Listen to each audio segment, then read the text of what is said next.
Quando il mondo dei giovani incontra quello degli anziani e degli emarginati, nascono esperienze forti, come il nome del progetto, il suo quarto anno di vita a Vicenza e che ha visto impegnati oltre 210 giovani tra i 15 e i 23 anni che hanno dedicato parte delle loro estate al volontariato, giovani provenienti dagli istituti superiori cittadini, una media di 36 ore di attività, ma c'è chi, come una ragazza, che ha scelto di dedicare al volontariato ben 122 ore.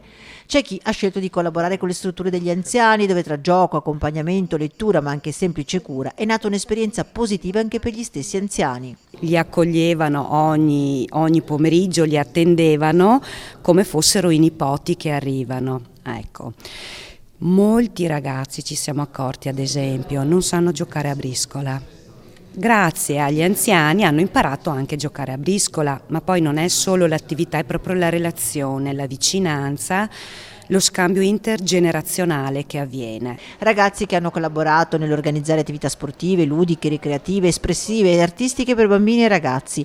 Con le associazioni di volontariato hanno svolto lavori di giardinaggio, sgomberi e traslochi. Un progetto, esperienze forti che a Vicenza si consolida e cresce. È in crescita il numero dei partecipanti, pur diminuendo il numero di posti disponibili. Nei 4 anni del progetto fatto qui a Vicenza sono aumentati più che raddoppiati. Vuole dare appunto un messaggio ai ragazzi, un messaggio educativo e un messaggio anche di cittadinanza attiva nei confronti appunto di una comunità che ha bisogno.